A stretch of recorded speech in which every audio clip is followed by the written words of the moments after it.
K machines. Pew, pew, pew, pew. You get the idea. Who struck out a lot of batters in the first month, and what batters are striking out a lot after 1 month? It's time for Dingers.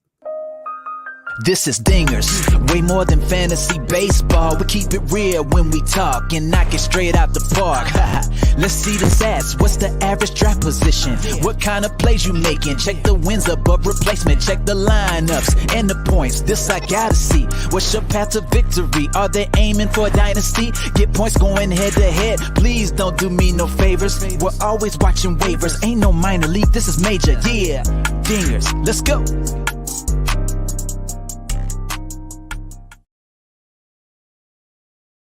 Welcome to Dingers, the only fantasy baseball podcast for smart people. It's not Trevor Bauer that wins you championships. That's why week in and weekend we're delivering tips and strategies to help you live that straight up OG lifestyle. Tyler Childs joined again by Robbie Baseball from the Murder Room. What's happening, Robbie? How you doing? I can't wait for the segment. Thanks to that opening from you. I gotta have a drink.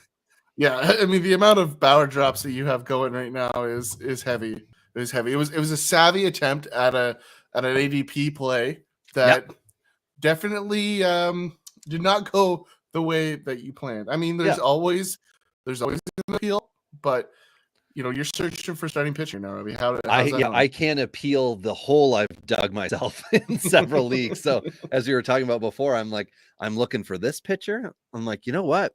When you start shopping in Colorado starting pitchers to replace Trevor Bauer, you know you're screwed. In our home league, I picked up Daniel Lynch, who had a quality start today, which is great. But that's not the kind of like guy I was hoping to get, you know, like the whole idea with Bauer was I needed him for the stretch run and him to be coming my way for a playoff stretch. The deal was contingent on him being pitching in, I think it was like August. I wanted to make sure he was pitching before September so that I knew he'd be starting at full capacity. But man, anyway, we're going to let it play out. But in the meantime, he's not going to be on any of my teams because I just can't do that. I can pick some crappy players who I think have hope, but I don't see hope with Bauer right now. And we've seen MLB owners or whomever you want to say blackball some players and let it slide with others. I think Bauer is toast in MLB. Sucks. Yeah. I mean, I don't know how he moves forward on it. It doesn't look good. But you know what? It's not over yet. We haven't heard the end of it. We will continue to hear about it for a while. But until then, I think it's appropriate. You know, you've started, but I haven't yet. A long time ago, someone decided to put stuff in glass bottles. In some of these bottles, they put juice or milk, and that was stupid. Today, only alcohol and a few other products remain in the containers from the gods. It's time for beers and bourbon, because good advice only comes in a bottle. I opened my bourbon, and I did not really know, and I'm really questioning the caliber of it at this point. It was a screw top, so no noise. That's not good. We're going Old Forester today, though. I mean, the screw top is almost always on the bottom shelf, so that's not good. Well, I mean, by comparison, Ty, I've got a Busch Light tall boy here, so that is the also bottom shelf of beers. Yeah. And once again, why is no one run with that slogan though? That would play the bottom shelf. Somebody must. I'm sure there's a craft brewer who that's their thing, and just much like us as a podcast, they're just waiting for someone to be like, I like you, and now you're my thing, right? That's they're the podcast equivalent of us. Not that we're bottom shelf by no means. We're small market, niche market. But that's what it is. But yeah, the Busch Light's necessary for me because I was digging out in boats today. You know, I've been plowing through them. I finished up one earlier in the week, finished off a canoe, gel coated yellow, perfect, beautiful. And then ripped the floor out of one yesterday that was disgustingly wet. And when I talked to the guy today, I said, you know, something, you got extra gel coat cracking underneath the boat, which is the part of the boat that makes it shiny on fiberglass boats. And he said, well, since you had it in the fall, because I did some other repairs for him in the fall, He's like, all I did was drive it home and park it in the garage all winter. I'm like, that thing was covered. Like there was a plant growing out of your floor. Like I posted it on my Instagram because I couldn't believe it. But yeah, there was actually like a shoot growing out of the wood, which is disgusting. But anyway, so it's just filling my lungs with stuff. So I did go on Amazon today, and tomorrow a full face shield will be arriving with the breathing apparatus, which I normally just have the breathing apparatus, but your beard's even bigger than mine. And with the beard, it all just goes right through it. So I will also be shaving tomorrow so that I can breathe properly. So I'm around to raise my son, because he's 6 now. He had a birthday this past week. And I was thinking, 26, will I be around? Let's get a mask. Make sure I am. See, and this is why I don't do boats. Just a lot of work involved. Let's get into it today because, we're a full month in now, basically. Not technically, but give or take when this comes out, when you hear it. Yeah, we're a month. There's a new calendar month, so it's a new month, right? Just a tomato. But yeah, we're starting to see some shape to the season. We're starting to see some teams that started hot or started cold settle into what they are a little bit. Some teams like Boston not know where they're at all. But at the end of the day, we've got some really good breakouts, and we've got some guys we're just waiting on. So let's dive into today, Robbie. We're going to talk K-machines, both on the pitcher side, the guys that are dominating, and then on the hitter side, definitely some guys that we're a little concerned about, or maybe guys that we're just waiting to get started. So off the top, Robbie, I'll hand it over to you. You can be the weekend update here. Yeah, welcome to Hot News, Dingers. Hot News. This is my Govier impression. So, Ty, you are due up with the first segment on the Josh Naylor update, because last episode we talked about Naylor, and I said, let's put a pin in it till next week. So here it is, the Josh Naylor update. And I think it's 5 of his first 6 games, he recorded 2 hits. He was red hot. Everybody was super excited about Naylor. This is a guy that's going to produce. He's not a nobody. He's going to give you reasonable batting average, a little bit of power. And this could be the year we see the power really start to get into that 25-30 range. He did have that kind of upside as a prospect. We just haven't seen it. He hasn't had enough sustainable time yet. This is his year to really come out of that. It's why we wanted to update a little bit. He only has, since that streak of 2-hit games, he only has 4 hits, but that's across 7 games. He does have a home run, still hitting .311 with an OPS of .815. So it's there. Robbie, go. He is, of course, for anyone who does not know, a former San Diego prospect who was supposed to be a bat first, didn't have a position guy, ended up getting traded to Cleveland, where his brother Bo was also in the organization as a catcher. And then it was like, oh, happy homecoming. Now they're going to find something to do. And then, as Ty and I have talked about on the podcast several times, Cleveland has issues in finding players playing time, specifically outfielders. So Naylor has fallen under that, much like Bauer before him. Or I guess they overlapped. So it's really, and right now we're also seeing it with Bobby Bradley. So players with Cleveland have those issues. The thing with Naylor, like you said, Ty, he's got to get playing time. Well, and just to make it a little more confusing, Naylor was originally a Marlins pick, actually. Fun fact. Did he sign with the Marlins and then get traded to San Diego? 12th overall pick by the Marlins. Yes, he was traded with Luis Castillo for Kashner and Colin Ray. Oh, wow.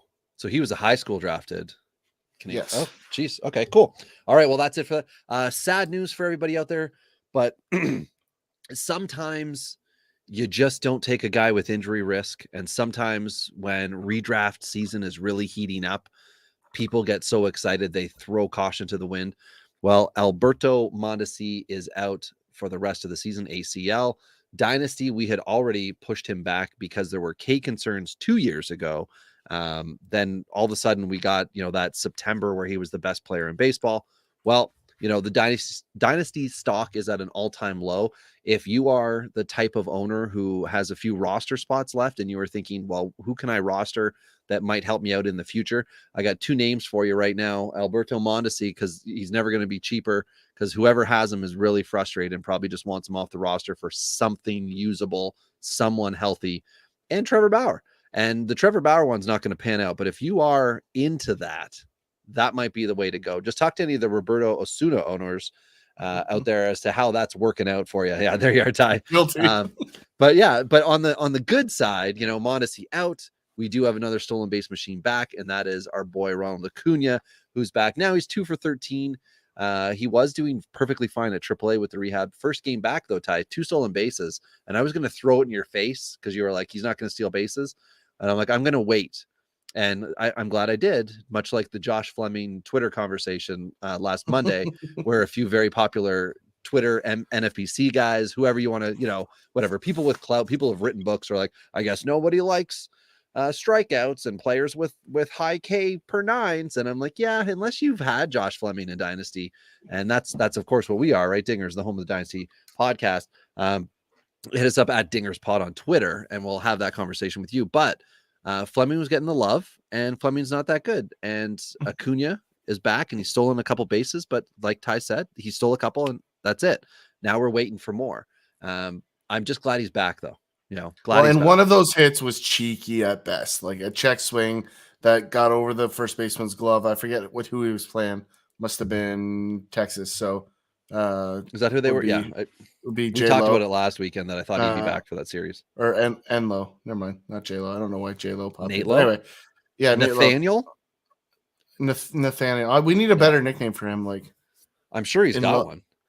Yeah, they have a weekend dedicated to it, but yeah, so we got him a crappy hit, but whatever, we're going to see it come back. But just, if you're not starting Acuna, your team must be amazing. Because I know the moment he was back, I was like, Ryan Mountcastle, you're moving somewhere else or get on a hot streak because Acuna's in. Now the KC6 is the next one. I always wear the KC hat. And I said the KC6 because at one point in time they had, I thought 5 legitimate starting pitchers coming down the pipeline, and then they added Asa Lacy. But it's hurting right now, right? Bubik, no good. Cowher is a hot mess, even at AAA. Brady Singer was sent down a week ago. Asa Lacy apparently is not Kershaw 2.0. But Brad Keller's doing okay. And as I mentioned earlier, Daniel Lynch, he's doing fine now, Ty. He's righted the ship. 2 straight quality starts for him. And I'm just happy to see it. I talked about Tuesday or on the last pod that on the Tuesday, whatever date that was, end of April, my dream matchup for starting pitchers was coming up, and that was Patrick Sandoval taking on Tristan McKenzie. It was a solid start for McKenzie, not great. It was an amazing start for Sandoval. I think it was 7 innings, no earned runs, and got the win. But McKenzie also had a quality start today. So some of these young guys just need time. So be patient, but it's good to see Lynch because talking about KC specifically, I mean, they are not doing well. And Ty, you just told me before, I didn't even realize it, that the hot catching prospect is now going to be up with KC.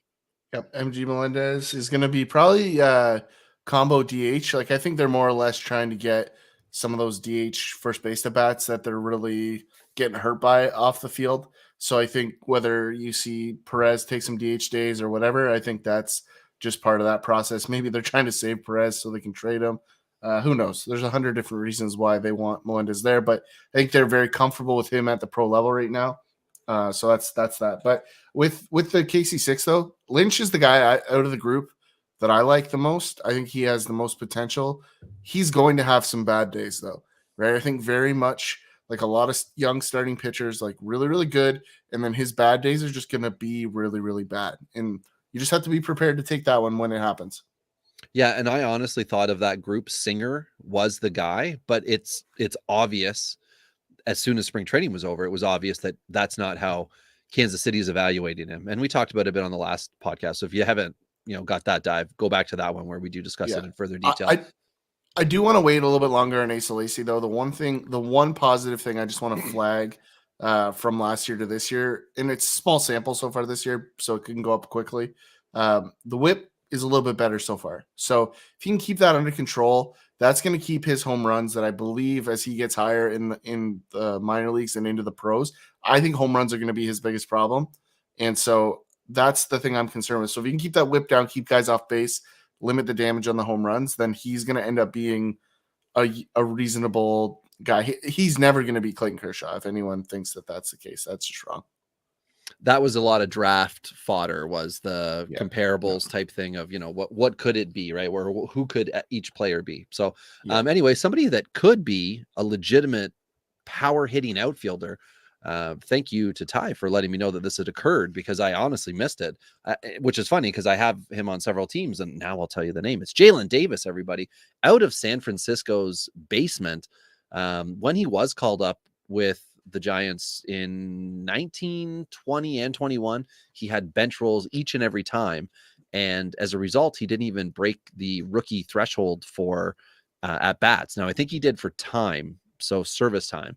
However, for all of your dynasty leagues and things like that, he should still be considered a first if your contracts, or keep forever dynasty, a rookie prospect, whatever. But Jalen Davis is now with Boston, which might not sound great off the hop. However, it is, because he's already been called up and he was there for the weekend series, then sent back to AAA. But the fact that he was called up that's the big news here. He might get a shot at playing time in Boston, and a better part for sure. He has half as many career home runs as Wander Franco. Just a fun fact to throw in there. Does he really? Yeah, he has 2. So okay. Well, I mean, there was already Hall of Fame talk with Wander Franco. That's what I'm getting at. Yep. Thank you for picking up what I'm laying down. Jalen Davis may be on track for the HOF as well. But anyway, so this is another thing I thought maybe we could pick up, Ty, and we'll just every episode we'll keep the names on here. It'll become like a sad running joke. But it's players who need a new organization. So yeah, I left it blank for you to fill in whoever you think. So Keston Hiura, in my mind at this moment, needs a new organization. And that's not Keston Hiura's fault. That's the fact that Milwaukee has made him an amazing AAA player and for some reason, terrible MLB player. They haven't helped him to make adjustments, and it's not going well. Bobby Bradley, we talked about that already. I think he's on the list, as well as Kevin Biggio. And Ty, you were putting Trevor Bauer on the list. I think he might need a new league. That might be another category. Need a new, not organization, need a new league. But you are putting Garrett Hampson on there as well with Colorado. I completely agree. I think Garrett Hampson is supposed to be, and we did the dive in the offseason. He's supposed to be better than what we've seen. So it might be the organization. It might be the way in which he is as an MLBer versus, that assurance you can have kind of when you're the big dog or the big fish in the small pond. Because, fishy metaphors are fun and exciting too.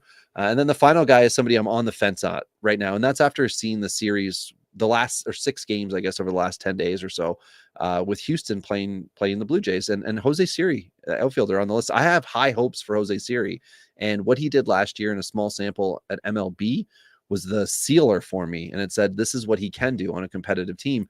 But they came into this year and it's between Chas McCormick and Jose Siri. And then they're calling up other, power hitting outfielders instead of just giving him playing time. And I know I'm forgetting the name of the guy they called up, but we like him. Yes. Thank you. JJ, who had once been caught cheating. So Ty was all over him. But it weirded me out. It's like, give Jose Siri at bats, just let him go, just let him play. And it just seems like Houston's not going to do that. And it's okay to have a major league bench spot. It's okay to be, Rajai Davis at some point in time, in his career. And then you find a spot as a free agent. But as a dynasty owner, man, this is frustrating. Like you just see potential. The one thing here that I really like is that defense, he's elite. Like he's elite, like running and throwing. So and that should be play every day, like that should garner you that time. The worst thing that happened to him is he's on an American League team and the NL no longer has a DH. So that really hurt his potential value on the NL side, because as a defensive replacement, he's going to get at bats pretty much on lock if that's the case. However, Chas McCormick's a better hitter right now. I do believe that Siri has that ability to kind of come into his own a little bit later. Like I really think the tool set's there.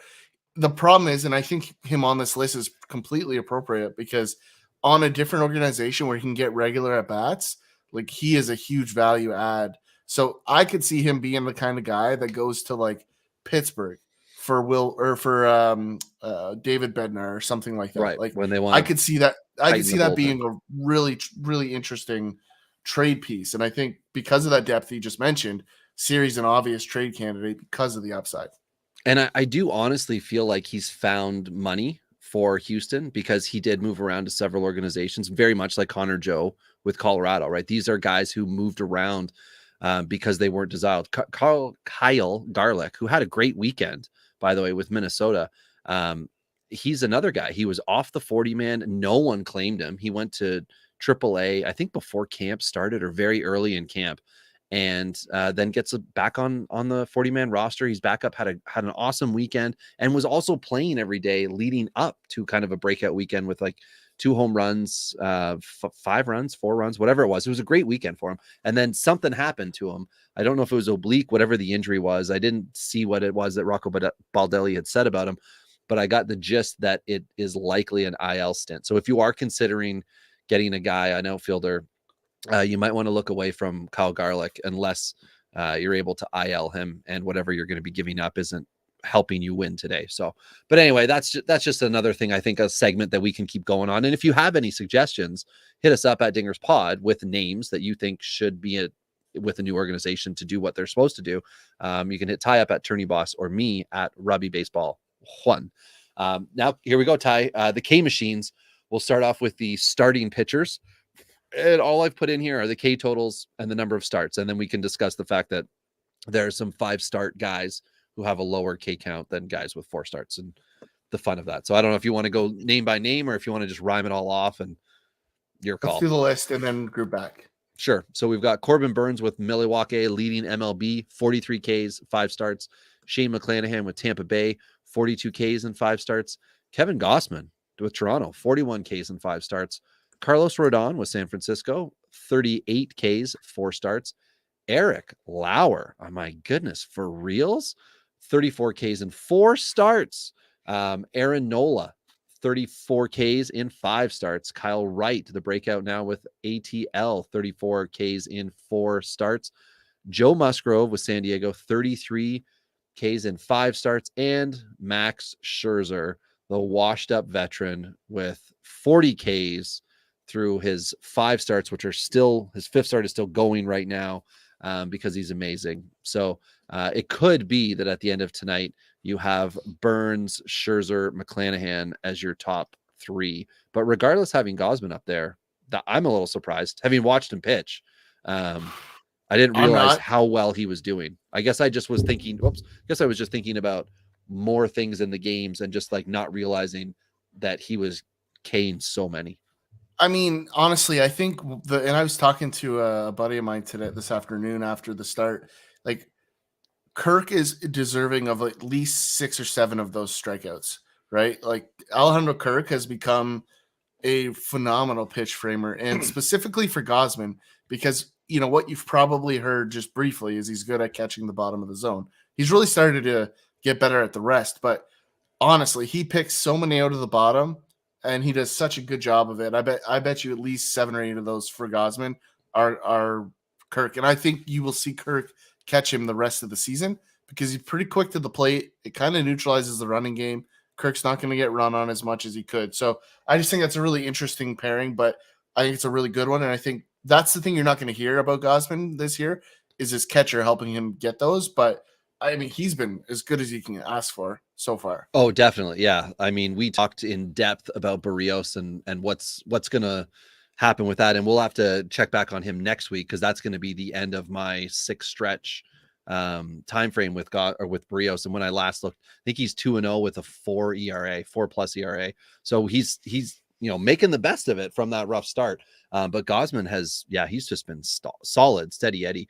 Shane McClanahan, this is nice, right, Ty? This is a good thing to see from a young pitcher with Tampa Bay. And you talked before about concerns with what was going to happen with a lot of the guys in the rotation. I know you were back and forth a bit on McClanahan as far as what Tampa Bay was going to do with him. So is this something you were expecting to see him out there 5 starts, averaging 8 Ks a start? Yeah, I mean, I was more concerned last year than I am this year, just in terms of the way they start their young guys. They've always kind of limited their innings for anybody, but this is the guy, and you'll remember this, Robbie, when he first started pitching last year and won the job out of camp. Like I said, spring training, he was dynamite. He was so good. He caught my attention because honestly, he slipped by me before that. I'll be honest. But I saw him in spring training and I immediately knew this guy was going to be good because that's how good his stuff is. And it's not necessarily that any one of his pitches are elite. They just all fit together so well. He's one of those guys that just kind of like a Robbie Ray does in terms of pitching to the same location with 3 different outcomes. He's that type of pitcher, and he's dominant with it because none of his pitches are average. They're all like just above average. They're not elite. They're not outrageously good. They're just pretty good. And that allows him to get away with a lot more because he's accurate with them as well. So he's kind of that prototypical power arm for Tampa, right? Just he's not he slipped other people's scouting reports and therefore he's perfect for Tampa, right? But I do expect him to be this guy. Now, did I expect him to be this guy this early in the season? No, I kind of expected this run maybe in the middle of the year towards the back, but I mean, I'm not surprised either at the same time.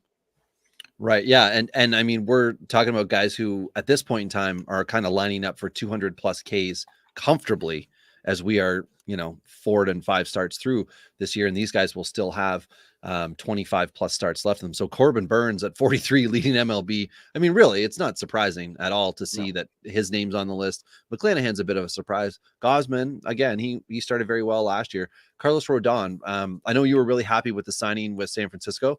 4 starts in, 38 Ks. I mean, hard to complain about this, right? Like, I think the only people complaining are the ones who thought he was done, like me, and have no one. I don't have no Rodon on my roster, and now no hope of having him anywhere.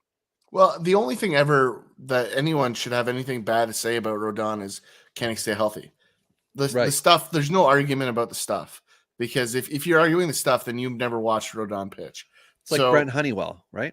And yeah, right. Ty, you have to watch for shrapnel coming out from his elbow. That's about it.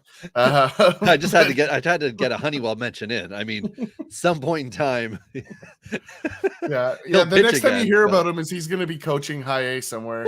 That's the reality. But Rodon is a great guy. Nola is a guy that he gets in these runs. He had a 9 strikeout outing this week, right? He gets in those runs where he gets 9, 10, 11 strikeouts, and then he has these, a lineup. Yeah, and then he has these awful follow-ups, right? So the next start after a good outing for Nola probably is the scariest thing in fantasy baseball, because you just don't know, and it can be scary with him because it's not that you expect him to give up 8 runs, but he very easily can give up 5 on when he goes off the rails, like really easy. So most definitely, and Joe Musgrove's another guy who's very similar to that. Ty, he had a great start to 2021. I think that was the no-hitter as well, was last year. It was looking good. And then after that point, or shortly after that point, the rest of the year was very kind of ho-hum. But, we've talked about it before. You can have a great first 6th of your season and it can float you for several months. Like you can, what was it with Mercedes? People were like, oh, he only had like 10, 11, like really good games in his first 15 or something like that. But it floated his line for so long that people were like, I got to get it, because you'd see a 2-hit game out of him and not think about the fact that he's hit 200 for the whole week. It's just that you saw like the 2 for 3 with a walk or something like that. And you're like, oh yeah, he's ticking those boxes for me in fantasy. A guy totally under the radar though, Eric Lauer, who we did have somebody on Twitter ask us about. And I was kind of saying, well, like Lauer's just getting it done. So I'm just going to go with him because it's kind of blind faith, right? Like he's proven it to me, and Milwaukee clearly can turn pitchers on and get Ks. And I mean, they're not helping their hitters out, but they are helping that pitching staff out. And Eric Lauer is a huge beneficiary of that, as like no dynasty stock for him ever, right? This has to be his peak, I think, as far as I'm concerned anyway. I saw a funny tweet today that said the Grisham for Urias trade will now be known as the Lauer trade. Mm-hmm. I'm like, that's dynamite. I appreciate the content there, but it's true though at this point, because the other two haven't really, Urias is going to come off the DL tomorrow, or the IL, or whatever it's called. I always get those backwards. Whatever. I think it's even IR now. I think it's like injured reserve. Do they keep changing it? Like, is that why I feel like I don't ever get it right? So. Okay, let's go with that either way. Yeah, but at the end of the day, something. That's all we know. It's not disabled. It's injured. I think injured reserve. IR. Yeah. So anyway, he's coming off that tomorrow, so he's gonna have a chance, and he started that last season to become the guy that Milwaukee traded for. Grisham had a couple hits today, but he still has the holes in his game that they're still ultimately concerned about. But Lauer, good for him. I mean, we talked about it last week. The depth in Milwaukee is still the concern. Right. That is the issue there, is that they have a lot of good pitching in their system or already in that rotation. So his leash is just so short. That's the big concern I have for him. Yeah, they do actually have 3 minor league pitchers who are all doing fairly well at AAA. One of them's a notable when we go into, we're just going to mention some minor league pitchers who are doing well, doing the same thing, that they're K machines. The last K machine that we've got for the pitcher side, Ty, is for the starting pitcher side is Kyle Wright. Breakout candidate of the year. Is that even possible when you've already been on a World Series team and you did good things in the World Series? Is that I mean, it's a tough sell to say he's a breakout, but yeah, he's been here. Well, I just don't know that you're talking about the right category. Hello, it's me. That's right, baby. Is that background new with Adele holding the phone? It's very Scream reminiscent. No. You just I use the Lionel one more often, so you just forget every time it comes up. Yeah. So post hype. That's what Ty's trying to tell you. I think that's where he's at. He's 27. I mean, he was a high-end prospect. So I don't know how you argue anything but at this stage. And I think he's just there. And guess what? Like, this isn't the first pitcher to take a little bit longer than we thought to develop, right? So nothing surprising here. He's going to get his 4-year contract at the end of his bid here and pitch into his 38th age season, right? Like, I mean, that's the track we're on here. Yeah. So that's it for that. We already talked about Scherzer before, so you know the deal with him. Now we're going to talk about relief pitchers. 18 relief pitchers, Ty, have 4 or more saves prior to the Sunday night game right now, in which Edwin Diaz with the Mets might be in position to get himself his 5th save. He's got 4 right now. I included him at the bottom of this list because there were 9 relief pitchers who all had 4 saves. So I just went with the guy who had the most dominating line, and that's Diaz with 17 Ks and 10 innings pitched. We also have with 5 saves, 2 guys in Aroldis Chapman with the Yankees and David Robertson with the Cubs. We've talked about Robertson before. It's a good story, and that's pretty much where it ends. Kenley Jansen with Atlanta has 6, as well as Raisel Iglesias with the Angels. Lock and load Iglesias in for 30 saves, right? We talked about that very early in the season or very, very late in the offseason. And Anthony Bender with Miami has 6 saves, but he only has 6 Ks in 8 1/3 innings. So I do want to touch on that. Daniel Bard with Colorado is the last guy with 6 saves. And then we've got Taylor Rogers with San Diego. We know all about that trade with Minnesota. 8 saves for him. Josh Hader has 10 saves with Milwaukee. And of course, the king of the castle right now, Jordan Romano, the former Rule 5 pick, returned to Toronto. No one cares. Nobody gives no hoots. He's got 11 saves leading Major League Baseball, 14 Ks for Romano, and 12 1/3 innings pitched. Hallelujah. I have him in several dynasty leagues and in 1 redraft. So what do you want to talk about here? What's fun and exciting? Well, I just want to touch on Romano right quickly. I quote tweeted a guy yesterday who did a great thing, and it didn't get as much run as it should have. But it was the scene from Seinfeld where Jerry knocks on Kramer's door, and he's got, like, I forget what it is, like the chicken coop or whatever going in his apartment. It's like bright red, and it says, Kramer, Kenny what's Rogers going on? Rotisserie. Yeah. Is that what it is? Yeah. He goes, Kramer, what's going on in there? And he just goes, Romano's got the 9th, right? And for those of you that don't know, when Romano comes out of the bullpen, there's all these red lights, and they turn the lights off in the dome, and it becomes this rotisserie dome, basically. Oh, so really? it's just a great piece of content, and it didn't get the attention it deserved. So I want to give it some light. If you want to go take a look on it, I quote tweeted it. Give that guy some love. It was a good one. But Romano's been excellent.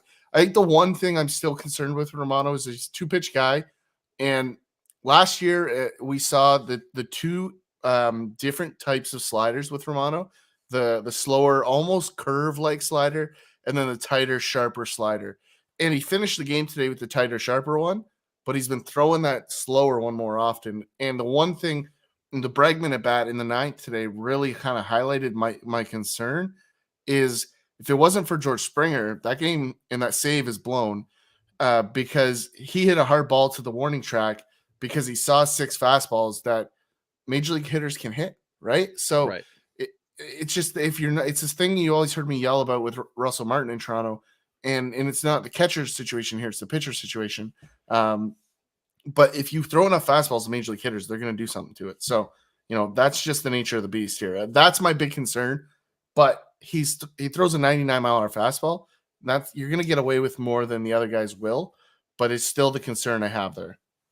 Yeah, and I mean, he's not blowing everyone away, 14 Ks and 12 and a third. And, we're talking K machines here. So I wanted to say the RPs based on their Ks because we do often discuss saves and holds. So I thought we'll just go in the lane of saves right now for this particular episode. And Hader, 15 Ks and 9 and a third is huge. But Ty, here are a couple other guys who are getting it done. Taylor Rogers has 8 saves, 8 Ks in 8 and 2/3. Not at all dominating, not even a K per 9. And then you've got Daniel Bard, who's got 11 Ks and 8 innings pitched. That's, okay. But then Anthony Bender, 6 Ks, 6 saves, 8 and a third innings pitched. Like, you don't have to overwhelm to get saves. And that's one of the things that a lot of people talk about is you just need to be the guy in that bullpen, and then you can get it done. Now, Daniel Bard, I think it's fair to assume. Actually, no, that's not right. I was going to say it's fair to assume that Colorado would look to trade him, but they didn't look to trade Story. They didn't look to trade John Gray. But for some reason, they were like, Arenado, you've got too much time left here. Get the hell out of here. But again, back on topic, the Ks are interesting and definitely different with the success rates of closers, whereas with a starter, you don't typically have a starter who has 150 innings pitched and 110 Ks, and you're like, that guy's really good, right? It's Hendricks, and that's it. Well, I think the other thing to keep in mind too, and I wonder how much of this is being coached or strategized about, is we know the ball's been dead early this year. Are they just going right at guys, right? Okay. Are they just throwing it right at that? Yeah. Well, like, pitching in on the hands a little more than maybe they will later in the summer, right? Like that kind of mentality, and in trying to save the pitch count. Because what I'd love to see on this list, and maybe we can do it offline and talk about it next week, but I would love to see the number of pitches thrown by all these guys on this list and just see kind of what their average per inning looks like versus, a set from last year, because I would be willing to guess that most of these guys have thrown less pitches per inning than they have in the past couple of seasons, right? Just based on that dead ball. Now, Romano, similar to what I said before, might be the exception there because he's had a lot of long at bats that he's pitched against, but it would be an interesting cross analysis of this group of guys here. We'll do the what is it? Is it CSI? No, Criminal Minds. We'll cross reference and then we'll make the keyboard sounds. Yeah, enhance. That's Super Troopers. But anyway, yeah. So Hader doing well. Taylor Rogers, Bard, blah blah blah. We talked about the closers. We'll move on. So Ty, yeah, if you hit the link here, we'll get right into the MLB hitters. And we're going to the opposite side here. And we don't like to be negative, but I mean, when you're talking about K machines, it's hard to get away with saying that a guy who strikes out a lot can still help your fantasy team. So when I very quickly look here, Ty, at the top 20, of which there are 3 guys, Chapman, Schwarber, and Jorge Soler, all tied with 26 Ks for in the 18th through 21st spot. I'm not seeing a lot of guys who are even one guy over 250. That's it. One guy over 250. And who is that? That's over batting average over 250. I just saw him. It's Giancarlo Stanton is the only guy who is in the top 20 of Major League Baseball strikeouts who has an average of 250 or over, and he's at 256. So strikeouts are a genuine concern, but leading MLB is the DH for the Guardians at Franmil Reyes. We all know this, right? But insanely low average, 139, and other guys that have super concerning averages. Adam Duvall's at 188. Duvall is one guy we talked a lot about in the offseason, Ty. He's going to get 30 home runs. Well, he finished April with 1. So he's got a lot of work to do. Joey Gallo, a 180 average. And as we talked about before we started recording, he's been a 300 hitter the last week to get himself to this 180 average. And he only has 2 dingers as well for the year. Jared Kelenic, I mean, poor Jared Kelenic. I don't know. Not poor Jared Kelenic. Not at all poor Jared Kelenic, but 141 average. And I mean, the legend Joey Votto, a 122 average. Just depressing. And then you got Rhys Hoskins with a 190 average. And I mean, shout out to David, Ty, who is the listener who brought me beer last summer and joined up with a 30-team dynasty league where an owner just decided right before opening day he wasn't going to participate in the league this year. And then we realized afterwards, hey, he also didn't participate in the free agency. But when everyone's concentrating on their own team, they don't realize that somebody's just like not trying to make their team better.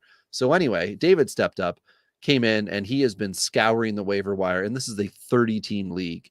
This is deep rosters. It is hard to find talent. He's been doing everything he can, including picking up illegal players who haven't been drafted yet, like Kumar Rocker, just because he wants to have the best team he can. And I mentioned to him that I was interested in Rhys Hoskins because my boy Jesus Aguilar has not been getting it done.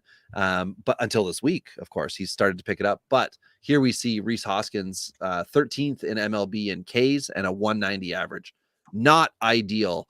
When you're trying, like David will be, to make a trade for a player like that on expiring contract. Josh Lowe, the breakout star with Tampa Bay, haha. There's that other guy there. 27 Ks, 188 average, and then we got Kyle Schwarber, who I don't know if this includes tonight because Schwarber has hit 2 dingers tonight, so I don't know if he's he's sitting talk at 7 about a really important guy you skipped over, and Shohei Ohtani, who that should he's be got really a 228 notable. average. 228 average. Cool. But let's talk on Shohei Ohtani. Sure, that's probably like the 4th highest on this list of K guys, though. But anyway, I understand that, but this is the MVP. He's the best player. Stop it. I agree. I just want to. The big reason I want to bring it up is that because these numbers align a little bit with his success in the last half of the season last year, right? So the power is real. There's no argument that the guy is a monster of a human, but I'm still concerned about the ability for him to put bat on ball.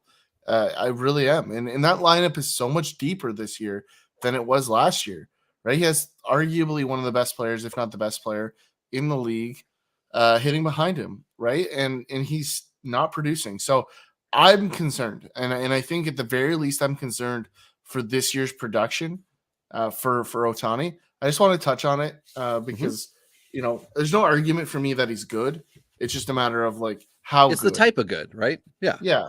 It's the type of good. And speaking of type of good, so just so we all know who's on the list, we got Franmil Reyes, as I mentioned, Dansby Swanson. That's high. So Franmil's got 38 Ks. Especially for this year or for this part of the year. Like if Dansby Swanson's at that many strikeouts this year, what's he going to look like by July? Right. Yeah. If his April is 31. May. And this is where Yohan Moncada typically likes to pile up his Ks. So he's luckily he's injured. I mean, really, he's saving himself from. He's getting close. He got dusted by Max Meyer yesterday. Fun fact. Well, we're going to discuss Max Meyer when we start to talk about the minor league K machines. But anyway, Dansby Swanson. Then we've got the rookie sensation, Julio Rodriguez, who's got 30 Ks. But I have to say, Ty, he is leading Major League Baseball in stolen bases with 9. And I give him a ton of credit as well. He's carved out 7 walks for himself. This guy with a 234 average and a 306 OBP is doing as much as he possibly can when he's on base. And I'm giving him a ton of credit for that because he is struggling at the dish and not to like some excessive extent because he's been a lot better recently. He's picking it up, but we all saw what happened with Jared Kelenic last year and we're still seeing it right now. Kelenic struggle bus, but Julio Rodriguez is doing the thing where when he gets on base, he's creating havoc. And I really appreciate that about him. That might be one of the things that makes him a very special player. So Patrick Wisdom's. Real quick before you move on Julio, he struck out 20 times before the article I have in front of me. So he's at 30 now. Of those 28, 17 of them were on called strike. And really? There's a screenshot of how many were strikes? of the spray of the called strikes. And I'm going to say 1, 2, 3, 4, 5, 6, 7, 8, 9, 10, 11, 12 of those are not strikes. Okay. So of those 17 called looking, 12 of them are probably not strikeouts. And the article does go on to say that the Mariners went as far to send a note to Major League Baseball saying this is not right. And then he hit a 450-foot home run today. So for home run numero uno, congratulations, Julio. Dinger number 1. Now we'll celebrate for you. But we're also going to talk about the fact that Patrick Wisdom, who was, was it like a million, 4 or 5 straight games when he came up last year with home runs. And then the rest of the year was kind of subpar. Well, he's got a 243 average, which is actually above league average. Man, that's sad. We need more guys slapping the ball like out of the infield. Like I flip and hate this crappy average stuff. But anyway, slap the ball. Yeah, just the bunt, as long as it's not a no-hitter, right? Don't bunt with a no-hitter. That's kind of cheeky unless it's a 1-0 game. Anyway, Wisdom's up there. Duvall, Gallo, we mentioned. Votto, Willie Adames with Milwaukee is up there. Former Tampa Bay guy who came over last year and then had his breakout. Bellinger is on the list. He also had 2 Ks today. He's at 9. Sean Murphy with Oakland. That's a catcher. It's a catcher. I would expect that. We talked about Stanton being here. Bo Bichette. Not the best start to his season, but he has had a good week, his first career Grand Slam, but he's got 27 Ks in 98 at bats. He's leading this list. I don't know if he might be leading Major League Baseball. We can check that after, but talked about Hoskins. Pardon me? And just at bats. Oh, yeah. He might be at 98. I don't see anybody else that's over 95. Ohtani's got 92. Hoskins low, Ohtani, we talked about. Eugenio Suarez, who we did talk about last week and said, hey, he's kind of turned the corner and doing good things. He's got 27 Ks, so he's on this list in the teens. His average dipped over the last week, but all in all, Cesar Hernandez has 103s ahead of Bo. Oh, there we go. Matt Chapman is on the list as well. Schwarber, as we mentioned, and Jorge Soler. So of these guys, I mean, we know them all. They're rostered everywhere, but man, are they ever striking out a whole lot here. And real quick on Bo Bichette, just because he's an untouchable guy, like this is the last couple of days. You probably have 5 days based on the way he played over this weekend. If you want to try and trade for him, the window is closing. So just want to make that note really quick. Yeah. Oh, I'm with you there. I think maybe this is the K Machine episode. We might want to do the shout out to Aerosmith Walk This Way at some point. I just randomly thought of Walk This Way, but the reason thank you. The reason that I wanted to say that is because I was thinking, well, like Suarez has carved out. I say carved out. I don't know why. Suarez has 11 walks. He's working hard. That was an issue for him last year, was that he was just striking out. We weren't seeing those walks. So I very quickly looked to see, because I'm like, I know Winker has not turned it around, but is doing better. Jesse Winker is who I'm referring to with Seattle. Also came over in that trade from the Reds. He's second in MLB in walks right now. He's got 17. Obviously, Juan Soto's first. That's just Juan Soto will just be first. That's what he does. He walks 21 walks to 16 strikeouts. But for some reason, Ty, Max Muncy is right up there. Anthony Santander is right up there. Eduardo Escobar, Matt Olson, Mike Trout, Jesus Aguilar is in the top 10 of walks. Josh Bell is in the top 10 of walks. Alex Bregman. I guess there's a lot of guys who are tied with 14 walks. So that's one of the reasons the top 10 is huge. Miles Straw, Carlos Santana, who's horrible. He has 14 walks, 8 strikeouts, and 6 hits, something disgusting like that. Seiya Suzuki, Yandy Diaz, Jake Cronenworth. So off topic, but I just wanted to say the walk part, because I was wondering where Winker was on the walk thing. And yeah, he's way up there. But yeah, I mean, it's a tough game when you are striking out this much to be an impact player. On this list, Ty, I see Wisdom has 4 dingers. Willie Adames has 5. Bellinger and Sean Murphy, as well as Stanton, have 4. And Ohtani's got 4 home runs. Chapman and then Schwarber is leading the list. He's got 2 as we're recording tonight. He is trying his best to help me win my home league matchup, which is not going to happen, but I do appreciate his effort. I think he's got 3 home runs in this series this weekend, including 2 on Sunday night as we're recording here. So yeah, it's tough. Like, this is not a list that I am looking to acquire any of these guys outside of Julio Rodriguez, who I am going to take a stab at in 2 leagues shortly. I only have him in 1 dynasty league, and I benched him for a bit, but now that you've told me the story of those Ks, I'm never going to bench him again. So here's a little fun thing with Patrick Wisdom. It's just a lesson on statistics to not get burnt. If you play the last 7, last 14, last 21 kind of days, Patrick Wisdom for the season, last 30 games, he's hitting 243, 4 home runs, 14 RBIs. The last 15 games, he's hitting 327. What? Yeah. So, but in the last 7 games, he's hitting 231. So It is a roller coaster of emotion with Patrick Wisdom. But you know what? If you own Patrick Wisdom and you weren't expecting that ride, I'm sorry, but you're an idiot. So that just is what it is. Yeah. Fair enough. Fair enough, officer. Thank you. No, that's good info. And you know what? It is still early enough in the year that those things just completely pass people by, right? They just look and they're like, 230, whatever. I don't like that. But like you said, Ty, the ebb and flow this year is early. Even within your leagues, if you're playing Roto, you can be moving up and down several points within a 5-day period, because I'm saying 5 days because that's typically your rotation will go through once per.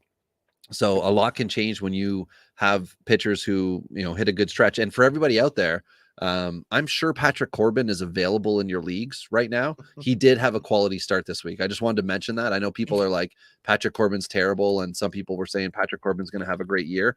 He did not have a good April, but he finished it strong.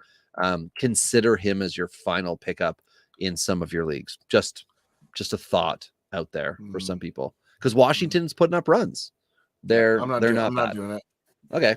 Well, I bet you within the next 36 hours, I have at least five different shares of Patrick Corbin. And he got cut in a big salary cap league where I think he was like $22 million. So if you cut a player, you take a 50% cap hit. So he got cut. I let him go to waivers, and then I bid $2.5 million on him, and I got him. And I thought, it's a points league. You're gonna just stash a guy like him instead of some rookie like Rodon, who's also with Washington, who you don't know where the ceiling is with him. I'd rather go with a wily vet and Corbin and let him get on a good stretch and then have some good lineups. And anyway, off topic for this, but he was the guy who had the most Ks in several of my NFBC leagues as well when I was looking. So when you're trying to catch up in categories, right? Anyway, now we're going to talk about some, we'll stay with the hitters, some prospect hitters with K concerns. So I just looked for anything, Ty, that looked like it was over 30% at AAA. I didn't want to get it at AA. We can dedicate a prospect episode. If you out there, the listener, are interested in us just doing a prospect specific episode, we can either make it one of the weekly ones or a bonus one. You got to let us know at Dingers Pod. Just, at us on the Twitter and say, I want a prospect episode, and talk about name your players. We'll do that for you. If we get the interest, we can dedicate the time to it. But in the meantime, players of concern, Brewer Hicklin, who right now no one knows who the hell he is, 26-year-old outfielder with KC. I'm positive he's going to see some more time this year. I think he was up earlier this year just as a bench guy. 38 Ks in 78 at bats. But his stat line, if you are not in a K league, looks pretty solid, like a high 280 average, some power, things like that. But Jeter Downs, oh my gosh, Jeter Downs is struggling. Nick Prado, who a lot of people were happy he kind of returned to prospect status last year, but K concerns are back. Brendan Davis with the Cubs, O'Neal Cruz with Pittsburgh, Peyton Burdick with Miami, Pedro Leon with Houston, and Sam Huff with Texas. All guys who have 30% plus K rates right now. And that's at AAA. And we talk about the adjustment being very difficult from AAA to MLB. So mark those guys down as, a cautious tale, or just prospects to keep watching. I like it. So Ty, you got the pitchers. You got the pitcher king, K-ing the competition. I got to put quotes because I just said king, but you got the idea. We've got the other half of the Rosarina trade here. We've got Madliberator, a guy that everyone, when he was drafted, he was the Clayton Kershaw comp because he had the video game curveball. I've said this for a couple of years now. Like, this guy is going to be a major leaguer. He's polished. He has the stuff. I think we're going to see him this year. I think it's why St. Louis has been limping in a little bit with their starting pitching. And I think some injuries to guys like Flaherty and Hicks a little bit here. I don't see Hicks as a starter. I'm a little surprised that St. Louis does after their experiment with Carlos Martinez. Not to mention, that's a good point, Ty. I didn't even think about C-Mart, but you're right. It's like, why are they trying to? It's exactly what Joe Maddon's doing in LA with Michael Lorenzen, like a guy without the history, but the desire to do. Like, sorry, I shouldn't say history. The track record at MLB, but the desire to do it. And I mean, maybe this is St. Louis saying, well, you're either a starter or you're, not going to be on the team. But I don't get it. Yeah. So I just think Liberatore is going to be the guy here really quickly. So that window again, to get a guy that has the ability to be elite upside here. That really isn't getting the prospect shine that he probably should, Robbie. Like, this is a guy that has the upside of a 1 or 2 in a rotation, and he's not anywhere hyped the way he should be. And so it's a guy that you can buy now before he comes up. We're telling you now to go acquire him before he gets that whirl. He's going to be coming here. I'm really quickly, Ty, going to look to see where he is on MLB's top 100, like the pipeline. I'm going to check. I'm going to check that. He'll be in there. But I bet he's in the 20s. I think he's even further back. I'm thinking 30s to 50s here. So we'll see. I'm going to say 27, just as a straight guess. Okay. No, in the rest of this list, you've got guys like Grayson Rodriguez, who we've talked about in past weeks, right? Like, Grayson Rodriguez is coming. It is completely contract suppression at this point. As soon as Baltimore is allowed to bring him up, he will be up. That's just how it's going to be. So I don't know that there's much to touch on there. I'm not even remotely surprised he's on this list, because I said it on repeat that I believe he's the best pitcher in the minors right now. Matt Crook is a guy that's with New York. He kind of bounced around just a little bit here over the last couple seasons, but he's got a strikeout ratio to me that profiles a little bit better in the bullpen. That's the one thing I'm going to say here. The whip is in the 1.415 career across the minors. So, I mean, that's something that's a little concerning for me. I think he's a bullpen arm long-term. We could see him this year, though. That's the one thing I will say, is that depending on how New York's bullpen solidifies, like, they don't have like the dominant right side arms that they really want in that bullpen. Johnny Lasagna is obviously there. Chad Green has struggled just a little bit so far this year. So there is room for a righty in that bullpen. I don't know that it's going to be Crook, but we could maybe see him in the late summer or even in September. But I think that's. Is he? Do you have that up in front of you? I do. He is a lefty. You're correct. So I got that backwards. So I'm going to pivot just a little bit here, please, because now with those strikeout numbers as a lefty, now I'm a little bit more excited, right? $100 million contract, right? Yeah, I don't know about that. Come on, you got to pivot all the way. He might be a Patrick Corbin, but here's the catch. I don't know what that means. He's 27, right? Yeah. He was drafted a long time ago, 4th round in 2016 by the Giants. So this is a guy that once had some upside. He was a 1st-round pick by the Marlins back in 2013, long time ago. He should have obviously taken that contract, didn't he? Yeah, absolutely. Would have made more than he has to date, I bet. Yeah. Yeah. So hindsight 2020. But the reality is here, I mean, he's ticked up his K per 9 over the last couple seasons here. So I do think there's an evolution since he's gotten to New York. I think he's obviously seen it. There was a pit stop in Tampa Bay, so maybe we'll give them some credit. But I think there's a bullpen arm here first. I think there's an outside shot. He could be Michael King, right? As a guy that has that ability to be in and out of the rotation. But I wouldn't look too much further than that. Max Meyer's a guy that's been shredding the minors so far this year.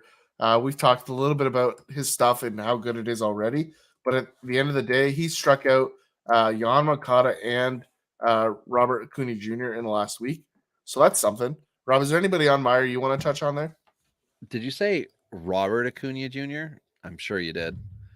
You meant the wrong. Well, you said, I think you said Robert Acuna Jr., but you meant to say Ronald. But anyway, I'm interested in Hunter Brown. I know the listeners. I know you don't know who the hell Hunter Brown is. I didn't know who Hunter Brown is. I'm sure I've seen his name before. 23-year-old with Houston, who's got 18 innings pitched this year and 26 Ks, 3 starts. He does have I think it was like a long relief, or he came in after an opener or something like that.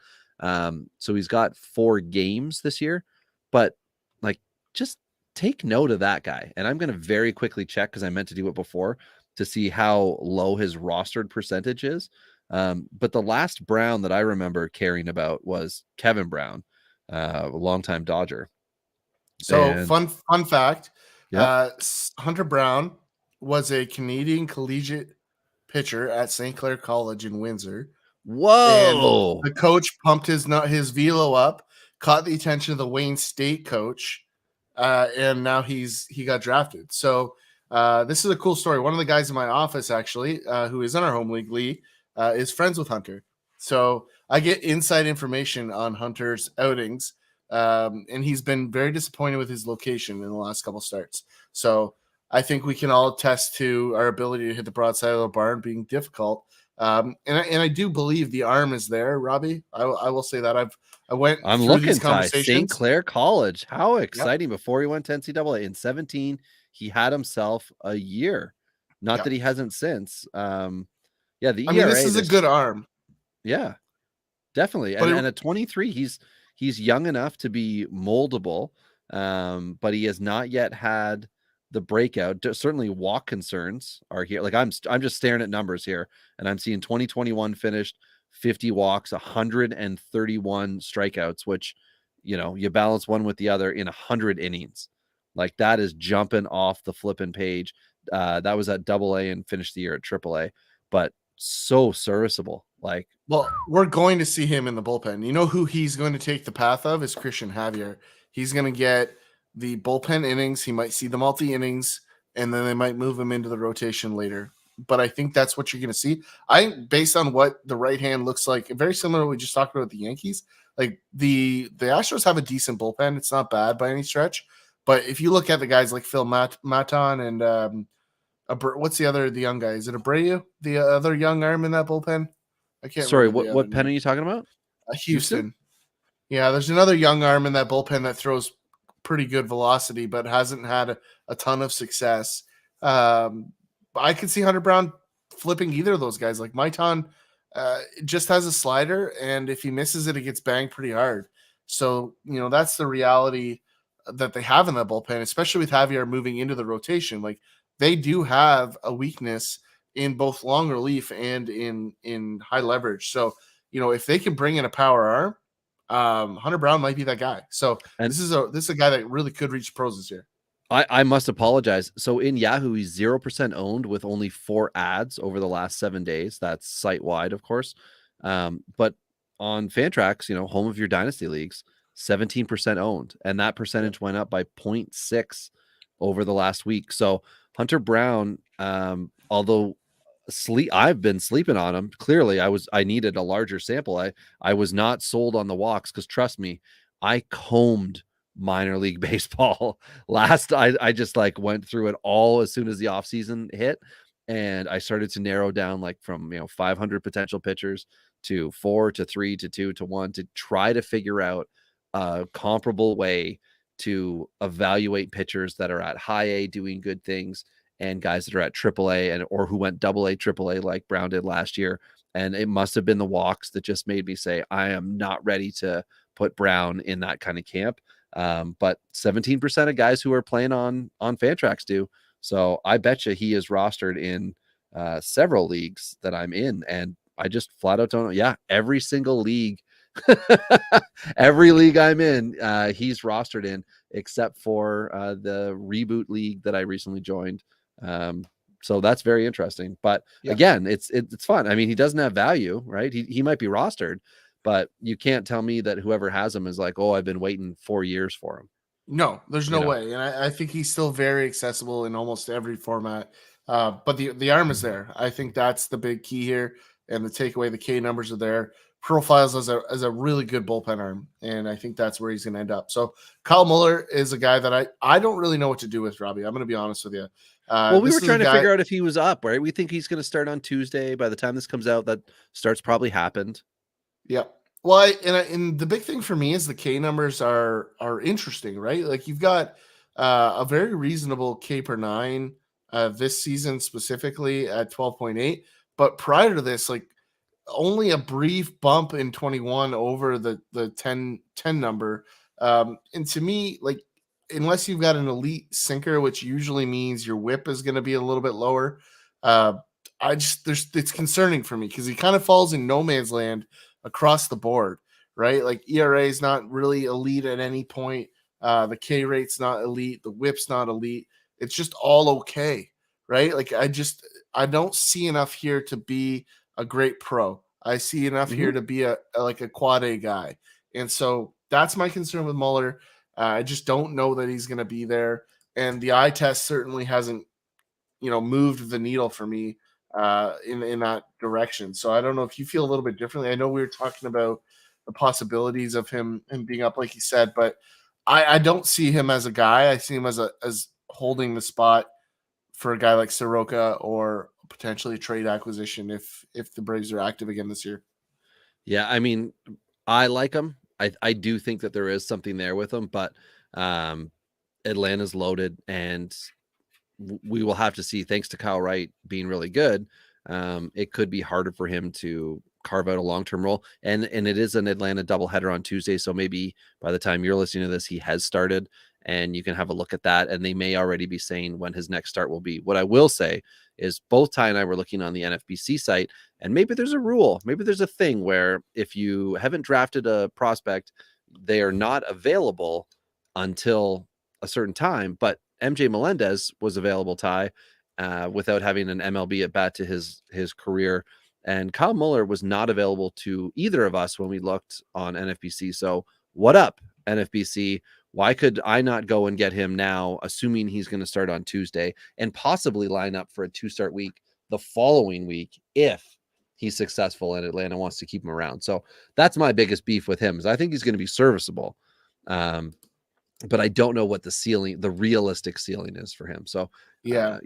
Is there anybody else on the list we haven't touched on? Yeah, Ethan Small is the last guy on our list to touch on.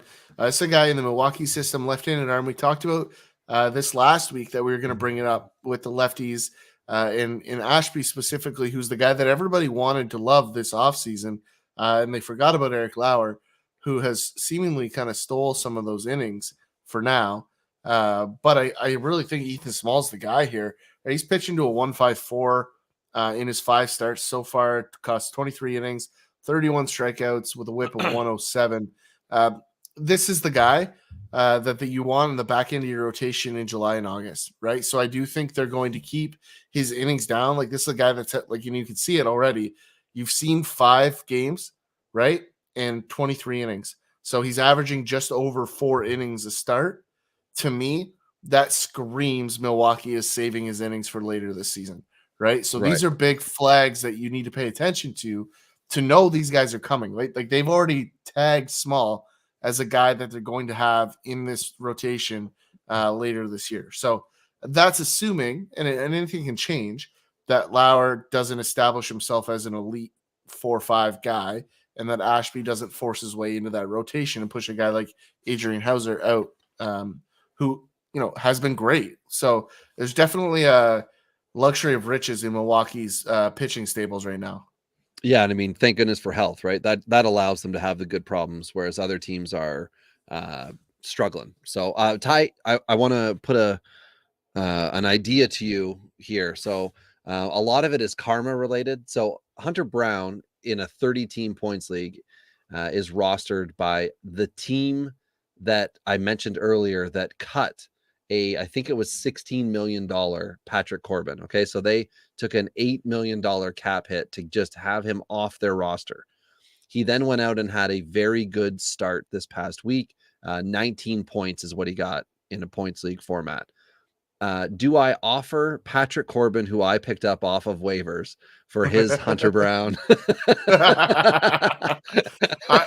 I would do it just for fun. Right. I don't care about the value. I think that's just funny. He'll be so mad at the fact that that Corbin came back, and I know that this particular guy likes Houston and likes Texas Rangers players, so I'm sure he won't do that deal. But I thought it was funny. But on a more realistic note, Peter Solomon, who's like a relief pitcher type guy, Ty, who I'm talking about here. With Houston, I do happen to roster him, so I was like, maybe I can test the waters with him first.